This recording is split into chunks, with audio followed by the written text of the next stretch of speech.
হাই friends, জিকে গুৰু YouTube চেনেলত আপোনাক স্বাগতম জনাইছোঁ।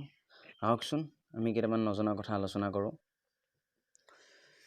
প্ৰথম কুৱেশ্যনটো হ'ল যে অসমৰ মাটিকালি কিমান? অসমৰ মাটিকালি ৭৮,৪38 বৰ্গ কিলোমিটাৰ। ২ নম্বৰটো হ'ল অসমৰ মুঠ জনসংখ্যা আৰু সাক্ষৰতাৰ হাৰ কিমান?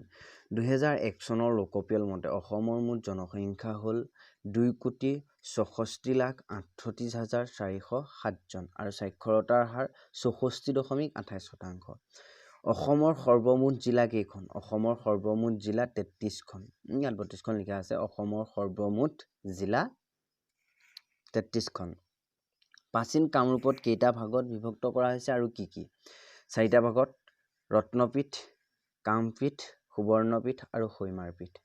আহোমসকল কেতিয়া অসমলৈ আহিছিল? আহোমসকল আহিছিল ইংৰাজী 1228 চনত। 1228 চনত। অসম বুৰঞ্জী, এইটো বিৰঞ্জী হৈ আছে। অসম বুৰঞ্জীৰ সৰ্বপ্ৰথম কোন সম্প্ৰদায়ে লিখিছিল? আহোমসকলে লিখিছিল। অসমৰ বুৰঞ্জী কোনে লিখিছিল? সৰ্বপ্ৰথমে আহোমসকলে। ঠিক আছে। দ্বিতীয়টো হ'ল আহোমসকলৰ সৰ্বশ্ৰেষ্ঠ ৰজা কোন? আহোমসকলৰ সৰ্বশ্ৰেষ্ঠ ৰজা হ'ল স্বৰ্গদেউ ৰুদ্ৰসিংহ। কোন ৰজাৰ শাসনকালত ক'ত জয়মতী কোঁৱৰীক শাস্তি দি হত্যা কৰা হৈছিল? ক'ত হৈছিল? ল'ৰা ৰজা চলিকফাৰ শাসনকালত জেৰেঙা পথাৰত। শিৱসাগৰৰ জেৰেঙা পথাৰত, জয়সাগৰ জেৰেঙা পথাৰত। আহোমৰ সৰ্বপ্ৰথম ৰজাজনৰ নাম কি আছিল? আহোমৰ সৰ্বপ্ৰথম ৰজাজনৰ আছিল চুকাফা, চাওলুং চুকাফা। আহোমৰ ৰাজত্বৰ সোণালী যুগত দেশদ্ৰোহীৰ আখ্যা পোৱা বদন বৰফুকনক কোনে হত্যা কৰিছিল? বদন বৰফুকনক হত্যা কৰিছিল তোমাৰ ৰূপসিং বঙালে বদন বৰফুকনক হত্যা কৰিছিল। কোন ৰজাৰ দিনত গোহাঁই কমল আলি সজোৱা হৈছিল? মহাৰাজা নৰনাৰায়ণৰ দিনত, কোচবিহাৰৰ পৰা নাৰায়ণপুৰলৈ। বিষ্ণুপ্ৰসাদ ৰাভাক বা বিষ্ণু ৰাভাক কলাগুৰু উপাধি কোনে প্ৰদান কৰিছিল? যে সেই সময়ৰ কাশী হিন্দু বিশ্ববিদ্যালয়ৰ তৎকালীন উপাচাৰ্য ডক্টৰ সৰ্বপল্লী ৰাধাকৃষ্ণনে। কোনে জনাইছিলে? ডক্টৰ সৰ্বপল্লী ৰাধাকৃষ্ণনে। কোনটো হিমবাহৰ পৰা ব্ৰহ্মপুত্ৰ নদীৰ উৎপত্তি হৈছে? তামচুক-খাম্বাৰ পৰা ব্ৰহ্মপুত্ৰ নদীৰ উৎপত্তি হৈছে। হিমবাহৰ পৰা তামচুক-খাম্বা। হাজোৰ পোৱামক্কা কোনে সজাইছিল? হাজোৰ পোৱামক্কা সজাইছিল চিয়াছুদ্দিন আউলিয়াই। ব্ৰহ্মপুত্ৰৰ ওপৰত সজা অসমৰ প্ৰথমখন দলঙৰ নাম কি আছিল আৰু কিমান চনত সজা হৈছিল? ব্ৰহ্মপুত্ৰৰ ওপৰত প্ৰথমখন দলং আছিল শৰাইঘাট দলং, 1962 চনত। প্ৰথমখন দলং আছিল 1962 চনত। অসমৰ প্ৰথম লোক আদালত ক'ত স্থাপন কৰা হৈছিল? হাজোত। অসমৰ প্ৰথম লোক আদালত ক'ত স্থাপন কৰা হৈছিল? হাজোত। অসমৰ প্ৰথম ছপাশালখনৰ নাম কি আছিল? Mission space Sivasagar. অসমৰ কোনখন ঠাই কাঁহ শিল্পৰ বাবে বিখ্যাত? সৰ্থেবাৰী, বৰপেটাত। ৰংঘৰ কোন স্বৰ্গদেৱে নিৰ্মাণ কৰিছিল? প্ৰমত্ত সিংহই। ৰংঘৰ নিৰ্মাণ কৰিছিল প্ৰমত্ত সিংহই। ৬০০ বছৰীয়া আহোম ৰাজত্বৰ কালত অসমীয়া ইতিহাসৰ এক বৰ্ণাঢ্য যুগ। সুধিব খুজিছোঁ কোনজন আহোম ৰজাই পোনপ্ৰথমে হিন্দু ধৰ্ম গ্ৰহণ কৰিছিল? কোনজন আহোম ৰজাই পোনপ্ৰথমে হিন্দু ধৰ্ম গ্ৰহণ কৰিছিল? তেওঁৰ নাম হ'ল চুহুংমুহুং, যাক আমি দিহিঙীয়া ৰজা বুলিও জানো। চুহুংমুহুং দিহিঙীয়াই প্ৰথম হিন্দু ধৰ্ম গ্ৰহণ কৰিছিল। কোন ৰজাৰ দিনত ব্ৰহ্মপুত্ৰ নদীৰ মাজত উমানন্দ দেৱাল নিৰ্মাণ কৰা হৈছিল? সুধিছে যে কোনজন ৰজাৰ দিনত উমানন্দ দেৱাল নিৰ্মাণ কৰিছিল ব্ৰহ্মপুত্ৰৰ মাজত? গদাধৰ সিংহ। 1694 চনত। 1694 চনৰ গদাধৰ সিংহৰ দিনত। মূলা গাভৰুৰ স্বামীৰ নাম কি? ফাচেংমুং বুঢ়াগোহাঁই। মূলা গাভৰুৰ স্বামীৰ নাম হ'ল ফাচেংমুং বুঢ়াগোহাঁই। অসমৰ এগৰাকী আহোম ৰজাই প্ৰথম মুদ্ৰা প্ৰচলন কৰিছিল। তেওঁৰ নাম কি আছিল? যিজনে অসমত প্ৰথম মুদ্ৰা প্ৰচলন কৰিছিল তেওঁৰ ৰজাজনৰ নাম কি আছিল? আহোম ৰজাজনৰ নাম আছিলে যে স্বৰ্গদেউ ৰুদ্ৰসিংহ। স্বৰ্গদেউ ৰুদ্ৰসিংহই প্ৰথম মুদ্ৰা প্ৰচলন কৰিছিল। নৰনাৰায়ণৰ ভাতৃ সেনাপতি চিলাৰায়ৰ আচল নাম কি? চিলাৰায়ৰ আচল নাম শুক্লধ্বজ। চিলাৰায়ৰ আচল নাম শুক্লধ্বজ। ঠিক আছে। কোনজন বিখ্যাত বিদেশী পৰিব্ৰাজকক মুখদেৱ বুলি জনা যায়? চীন পৰিব্ৰাজক হিউৱেনচাঙক। চীনা পৰিব্ৰাজক হিউৱেনচাঙক মুখভংগদেৱ বুলিও জনা যায়। মুখদেৱ বুলিও জনা যায়। বিখ্যাত শৰাইঘাটৰ ৰণ কোন চনত হৈছিল? বিখ্যাত শৰাইঘাটৰ ৰণ হৈছিল 1671 চনত। ঠিক আছে। বিখ্যাত শৰাইঘাট ৰণ হৈছিল 1671 চনত।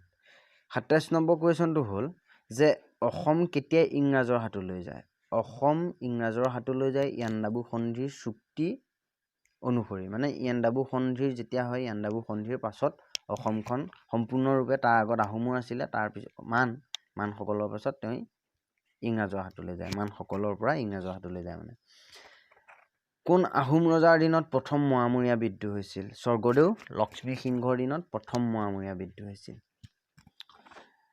মণিৰাম দেৱানক কিমান চনত ফাঁচি দিয়া হৈছিল মণিৰাম দেৱানক ফাঁচি দিয়া হৈছিল 1858 চনত হস্তি বিদ্যায়নৱ গ্ৰন্থ কোনে ৰচনা কৰিছিল সুকুমাৰ বৰকাইতে হস্তি বিদ্যায়নৱ গ্ৰন্থখন কোনে ৰচনা কৰিছিল সুকুমাৰ বৰকাইতে হস্তি বিদ্যায়নৱ গ্ৰন্থখন ৰচনা কৰিছিল সুকুমাৰ বৰকাইতে অসম প্ৰদেশ কংগ্ৰেছৰ কমিটিৰ প্ৰথম সভাপতি কোন প্ৰথম সভাপতি আছিলে তনুৰাম ফুকন কোন চনত অসমৰ ৰাজধানী দিছপুৰলৈ হস্তান্তৰ কৰা হৈছিল 1973 চনত 1973 চনত অসমৰ ৰাজধানী দিছপুৰলৈ হস্তান্তৰ কৰিছিল বিদেশী বহিষ্কাৰ দাবীত অসম ছাত্ৰসকলে কোন চনত অসম আন্দোলন কৰিছিল 1979 চনত 1979 চনত কোন চনত প্ৰথমবাৰৰ বাবে অসমত ৰাষ্ট্ৰপতি শাসন একেটাই 1979 চনত হৈছিলে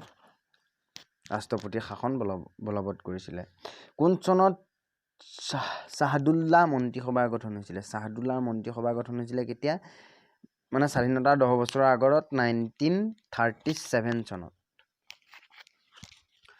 অসমৰ প্ৰথম চাহ খেতিয়ক কোন চাহ খেতিয়কজনৰ নাম কি জগন্নাথ বৰুৱা যোৰহাটৰ অসমৰ প্ৰথম চাহ খেতিয়ক আছিল জগন্নাথ বৰুৱা যোৰহাট তেওঁ ঘৰ স্বাধীনতাৰ যুঁজৰ প্ৰথম গৰাকী অসমীয়া শ্বহীদ কোন পিয়লি ফুকন প্ৰথম গৰাকী শ্বহীদ কলা শিৰোমণি বঁটা লাভ কৰা অসমৰ মুখ্যমন্ত্ৰী গৰাকীৰ নাম কি হিতেশ্বৰ শইকীয়া 1991 চনত তেওঁ এই সন্মান লাভ কৰে কলা শিৰোমণি বঁটা ৰাজ্যপালৰ আসন অধিষ্ঠিত কৰা প্ৰথম অসমীয়া ব্যক্তিজন কোন বিষ্ণুৰাম মেধি তামিলনাডু বিষ্ণুৰাম মেধি তৰুণ গগৈ নেতৃত্বাধীন কংগ্ৰেছ চৰকাৰে কোন চনত অসম চৰকাৰৰ গাদীত বহিছিল 2001 চনত দ্বিতীয়বাৰ 2006 চনত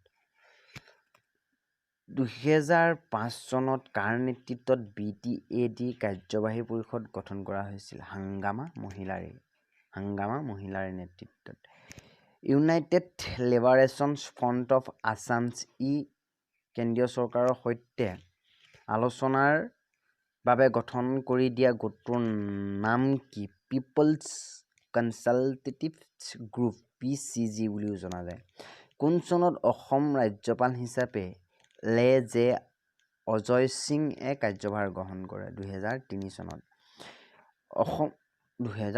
চনত অসমৰ একমাত্ৰ মহিলা মুখ্যমন্ত্ৰী গৰাকীৰ নাম কি ছৈয়দা আনোৱাৰ টাইমুৰ একমাত্ৰ মহিলা মুখ্যমন্ত্ৰী ভাৰতবৰ্ষৰ ৰাষ্ট্ৰীয় পতাকাৰ অশোক চক্ৰৰ তলত থকা সত্যময় জয়তে শীৰ্ষক দেৱানাগৰী বাক্যশাৰীৰ কোনটো উপনিষদৰ পৰা লোৱা হৈছে মুণ্ডক উপনিষদৰ পৰা